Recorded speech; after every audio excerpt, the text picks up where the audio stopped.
नमस्कार, मैं राजेंद्र पाटिल आरवीज एग्रीटेक्निक में आपका स्वागत। आज हम देखेंगे पपीता वायरस रोकने के 15 टिप्स, 15 उपाय। पपीते का उत्पादन और उत्पादकता, इसमें प्रमुख बाधा जो है वो है वायरस।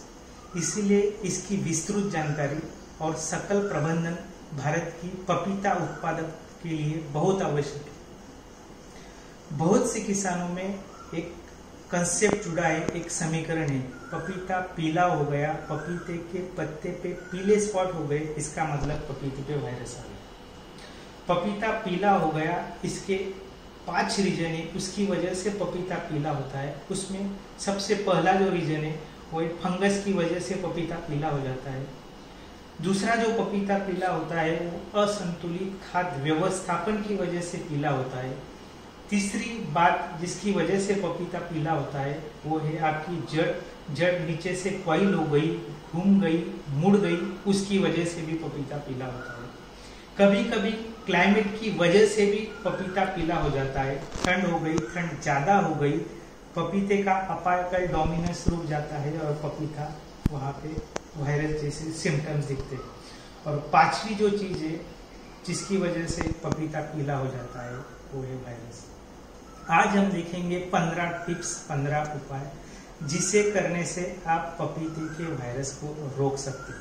तो आइए देखते हैं कौन से 15 टिप्स से 15 उपाय जिसकी वजह से आप पपीते का वायरस रोक सकते हैं। एक बार पौधे में वायरस संक्रमित होने पे उसका कोई इलाज नहीं है, लेकिन इन 15 उपायों द्वारा रोगों को कम किया जा सकता है। जो पहली हम टिप्स देख रहे हैं, वायरस का पहला जो इन्फेक्शन है वो नर्सरी से होता है। इसीलिए उसी नर्सरी से आपको पौधा लेना है जहां इन्फेक्शन की संभावना कम हो। दूसरी जो टिप्स है, वायरस को आकर्षित करने के लिए जो वायरस वेक्टर रहते हैं उसके लिए आप नीले या पीले रंग के जो बोर्ड रहते हैं वो बोर्ड खेत में आपको लगाने हैं।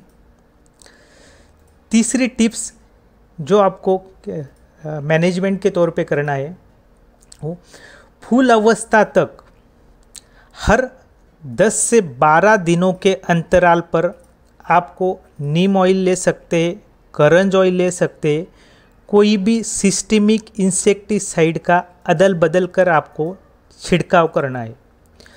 उससे क्या होगा, रोग को फैलाव को रोकने में मदद मिल सकती है आपको। चौथी टिप्स, पौधे के रोपाई के बाद मुख्य खेत के चारों ओर आपको मक्का, ज्वार या बाजरा जैसे अवरोध फसलों की 4 से 6 पंक्तियां उगानी चाहिए। दूसरा, आप उसी में पपीता लगाते हैं तो पपीता लगाने से 4 महीने पहले अगर आप केली की 4-5 लाइन लगाते हैं तो मावा कीड़ आपके खेत में प्रवेश नहीं कर सकती और जो इन्फेक्शन मावा से फैलता है वो वहीं पे रुक जाएगा। पांचवी जो टिप्स आपको फॉलो करनी है, पौधों के बीच पत्ती के संपर्क को रोकने के लिए उपयुक्त दूरी पर आपको रोपण करना है। यानी आपको जो स्पेसिंग रखनी है वो स्पेसिंग दूर रखनी है। यानी आप 10 बाय 6 पे प्लांटेशन कर सकते हैं, 10 बाय 5 पे प्लांटेशन कर सकते हैं। कुछ वायरस है पत्ती और जड़ से भी फैलते हैं। छठी जो आपको टिप्स फॉलो करनी है आपके खेत में, यदि आपका खेत ड्रिप सिंचित नहीं है तो कुछ वायरस आपके मिट्टी और पानी द्वारा भी फैलते हैं। इसलिए आपके खेत में ड्रिप होना अत्यावश्यक है। 7वीं टिप्स, खेत के भीतर और आसपास के क्षेत्र में खरपतवार नियंत्रण और स्वच्छता आवश्यक है। यह वायरस और उनके वेक्टर के प्रसार को कम करने में मदद करता है। 8वीं टिप्स, संक्रमित पौधे को आप शुरुआती अवस्था में उखाड़ फेंकने से रोग के संक्रमण को रोकने में मदद मिलती है। यानी आपको जिस पौधे पे वायरस आया है, जो पौधा वायरस इन्फेक्टेड है, उस पौधे को आपको खेत से निकाल के बाहर फेंक देना है। इन्फेक्टेड प्लांट को बाहर फेंकना है आपको।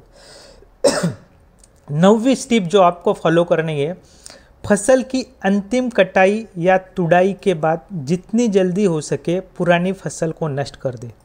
यानी आप जहाँ पे पपीता लगा रहे हो उसके बाजू में अगर पपीते का पौधा है, पपीते का प्लांट खड़ा है, तो वो पौधा प्लांट अगर जल्दी निकाल सके, जितनी जल्दी निकाल सकते उतनी जल्दी आपको निकालना है पुरानी फसल को। 10वीं जो आपको स्टेप फॉलो करनी है, खेत में काम आने वाले उपकरण, जो भी आप उपकरण यूज़ करते हैं खेत में, उनको स्टरीलाइज करना चाहिए आपने, क्योंकि उसकी वजह से भी वायरस खेत में फैलता है।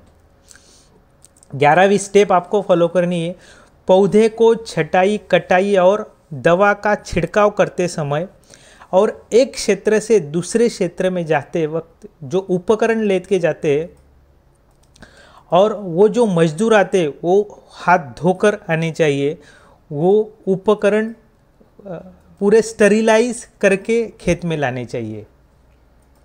12वीं स्टेप जो आपको फॉलो करनी है, आपका पौधा जहाँ पे लगा रहे हो आप पपीते, वो बेड पे ही लगाना है।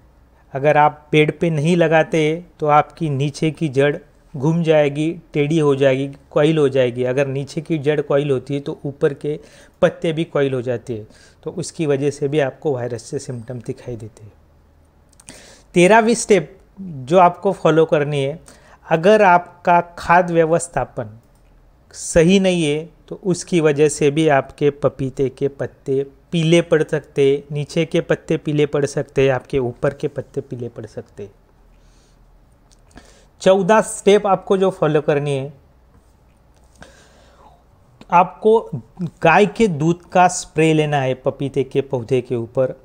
पहले और तीसरे महीने के होने पर 1.5 लीटर गाय का दूध 15 लीटर पानी में आपको लेना है।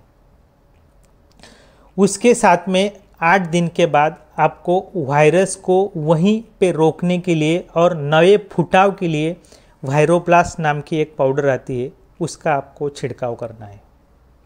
और 15वीं आखिरी स्टेप, अगर आपके खेत का ऑर्गेनिक कार्बन 2% से आप लेके जाते हैं तो आपका खेत में जो पौधा है वो वायरस को रेजिस्टेंस रहेगा, वो वायरस को प्रतिकार करेगा, उसके ऊपर वायरस ज़्यादा नहीं आएगा। अगर आपको ये मेरी बात